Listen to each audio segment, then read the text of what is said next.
अपराजिता, आपके मुताबिक इतनी ज्यादा वोटिंग के पीछे कौन से मुद्दे ज्यादा असर डाल रहे हैं? रोजगार, महंगाई या नेता का चेहरा? बिल्कुल फौजिया, देखिए बिहार की अगर बात हो रही है तो इस बार युवा वर्ग ज़्यादा जागरूक नज़र आ रहा है। रोज़गार के मुद्दे लगातार जो है वो उठ रहे हैं। पहले दिन से ही हम देख रहे हैं कि युवा की शिकायत ये है कि रोज़गार उनके राज्य में नहीं होने की वजह से उनको दूसरे राज्य में पलायन करना पड़ता है और कई तरीके के जो भेदभाव होते हैं उनके साथ, उनको जो है आय कम दिया जाता है और फिर गालियाँ खानी पड़ती हैं। उसको इस बार जो है बिहारियों का दर्द जो है इस रूप में झलकते हुए नज़र आया। तो युवा वर्ग जो है रोज़गार की एक हाई वे में डिमांड करता हुआ नजर आया, सत्ता पक्ष या विपक्ष पे। और लगातार आपने भी देखा कि सत्ता पक्ष हो, विपक्ष हो, संसुराज हो, सभी लोग रोजगार के वादे करते हुए नजर आए। इंडस्ट्रीज और फैक्ट्रीज खुलवाने के वादे किए। तो इस बार जो पूरा का पूरा जो माहौल था वो युवा के लिए रोजगार के इर्द गिर्द पूरा बना हुआ था ताकि उन्हें पलायन नहीं करना पड़े। इसके अलावा महिलाओं को भी बहुत बड़ी तादाद में जो है योजनाएं दी गई, सौगातें दी गई और उनसे वादे किए गए कि अगर उनकी सरकार आती है तो उनको ये फ़ायदा दिया जाएगा, गांव की महिलाओं को फ़ायदा दिया जाएगा, जीविका दीदी की भी बातें की गई। तो मिला जुला करके जो है सभी वर्गों को साधने की भी कोशिश की गई। आपने देखा कि सत्ता पक्ष की अगर आप बात करें तो उन्होंने वृद्धा पेंशन 400 से बढ़ा करके 1100 कर दिया, लेकिन वही विपक्ष जो है वो 1500 की बात करता हुआ नजर आया। माई बहन योजना के तहत 2500 देने की बात करता हुआ नजर आया। तो जिस तरीके से ये जो योजनाएं दी जा रही हैं, लगातार जो है सौगात पे सौगात दिए जा रहे हैं और हर एक वर्ग को लुभाने की कोशिश की जा रही है, वो इस बार जो है यहाँ के मतदाताओं को रिझाने में काम किया। और उसके अलावा एसआईआर भी एक बहुत बड़ी भूमिका निभाते हुए नजर आए कि जिस तरीके से राहुल गांधी ने एसआईआर का मुद्दा उठाया, भले उन्होंने वोट चोरी की बातें बताई, लेकिन उससे एक चीज़ बहुत फ़ायदा हुआ कि लोगों को अपने मत का अधिकार पता चला, लोगों को ये पता चला कि वोट देना का महत्व क्या होता है। तो राहुल गांधी की इस यात्रा से लोगों के अंदर जो है जागरूकता आई। ये ज़रूर आया कि लोग इन चीज़ों को समझने लगे कि वोट देना उनके लिए कितना फ़ायदेमंद होगा और वोट नहीं देने से उनका क्या लॉस होगा। तो आप देखते थे फौजिया की बिहार की जब स्थिति की बात होती थी तो अभी भी बहुत घर ऐसे हैं जहां पर महिलाओं को पुरुष वर्ग जो है वो निकलने से रोकते हैं। वो ये मानते हैं कि अगर वो सेफ जगह नहीं है तो घर की महिलाएं नहीं निकलें। लेकिन अभी जिस तरीके का माहौल दिया गया है बिहार में, जिस तरीके के सुरक्षा के इंतजाम किए गए हैं, उसको मद्देनजर रखते हुए बड़ी तादाद में महिलाओं ने भी भागीदारी दिखाई है।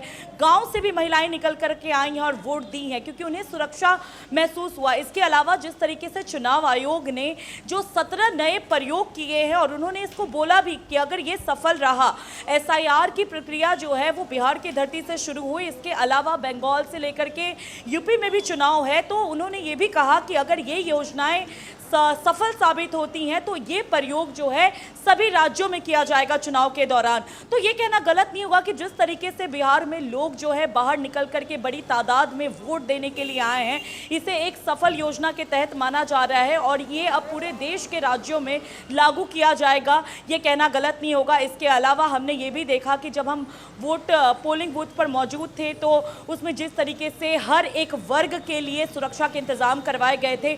मैं कल मौजूद थी एक पोलिंग बूथ पर, तो मैं आपको बताऊं फौजिया, वहां पर एक इंसान ऐसा था जो कहते हैं कि जिसको किडनी की प्रॉब्लम थी और वो डायलिसिस पे रहता था। बावजूद इसके वो आया, उनके लिए व्हील चेयर का इंतजाम करवाया गया ताकि उनको दिक्कत नहीं हो।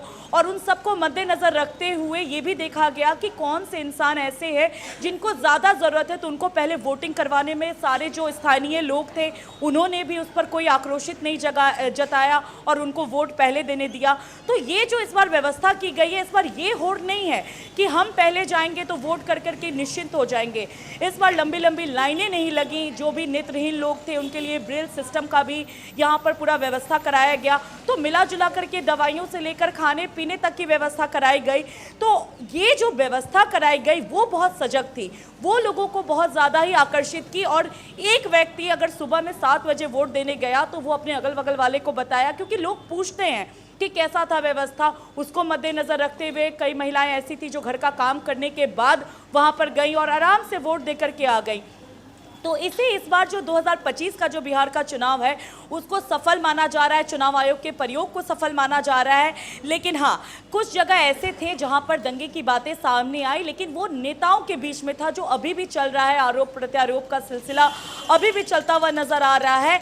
तो उन सबको मद्देनजर रखते हुए, लेकिन जनता को कोई दिक्कत ना हो, इसका इंतजाम किया गया। तो मिला जुला करके जो युवा वर्ग है वो रोजगार और पलायन के मुद्दे को भुनाता हुआ नजर आया। महिला जो है अपने घर की स्थिति को देखते हुए उनको क्या फायदा मिलेगा, उनको कैसे आत्मनिर्भर बनेंगी, उसको मद्देनजर रखते हुए वोट की। इसके अलावा बुजुर्ग वर्ग जो था उसमें कई लोग ऐसे थे जो ये कहते हुए नजर आए कि हमें 1100 रुपये मिलने से बहुत फायदा हुआ है, हमारे अपने खर्चे निकल गए। तो ये जो सारे वर्ग हैं उनको मिला जुला करके इस बार साधने की कोशिश की गई। और इसके अलावा मजदूर वर्ग की अगर बात करें तो सत्ता पक्ष हो, विपक्ष हो, जनसुराज हो, सभी ये बातें कहते हुए नजर आ रहे हैं कि अगर उनकी सरकार आती है तो मजदूर वर्ग के लिए काम किए जाएंगे, यानी कि फैक्ट्रीज और इंडस्ट्री जो है बिहार में उपलब्ध कराया जाएगा। यानी कि मजदूरों को जो 4 दिन काम करते हैं और 4 दिन बैठते हैं उनको रोजगार जो होगा परमानेंट मिलेगा और उनके राज्य में मिलेगा, उनको पलायन नहीं करना पड़ेगा। तो इन सबको ध्यान में रखते हुए इस बार बिहार वासियों के तो दोनों हाथ में लड्डू है। लेकिन सबसे बड़ा सवाल ये है कि जिस तरीके से अपनी योजनाएं गिनाई जा रही हैं उसको पूरा करने में कौन सक्षम है। लेकिन अभी जो माहौल है वहां पर देखा जाए तो नीतीश कुमार के काम को सभी सराह रहे हैं, लेकिन एक हेल्थ जो है वो थोड़ा सा उनके लिए निगेटिव फैक्टर ला रहा है। लेकिन बावजूद इसके मोदी नाम का भी यहाँ पर जो है तूता बोल रहा है और राहुल गांधी और तेजस्वी भी लगातार जो प्रयासरत हैं उसका भी फायदा देखने को मिल रहा है। इसीलिए क्या माहौल है, क्या इसका रिजल्ट निकलेगा, ये कयास लगाना पूरी तरीके से अभी हमारे लिए भ्रामक होगा, हमारे लिए बताना पूरी तरीके से मुश्किल होगा। लेकिन ये बात है कि इस बार जो बिहार का चुनाव है वो कांटे की टक्कर है और हर वर्ग इस बार अपनी भूमिका बेहतरीन तरीके से निभा रहा है और हर वर्ग इस बार दिलचस्पी दिखा रहा है कि किसकी सरकार बनेगी और जो विकास किए जाएंगे वो बिहार के हित में है कि नहीं है, कौन सी पार्टी इसको करने में सक्षम है। तो मिला जुलाकर इस बार जो बिहार की जनता है वो जागरूक है, विकास के पैमाने गिना रही है और वो इस बार पूरी तरीके से सजग है कि कोई भी सरकार आए लेकिन बिहार का विकास हो, बिहार को जो है अग्रणी राज्यों में जो है वो मिले, जगह मिले। तो इन सबको मद्देनजर रखते हुए सारे वोटर्स अपने घर से निकले और अपनी भागीदारी दिखा रहे हैं।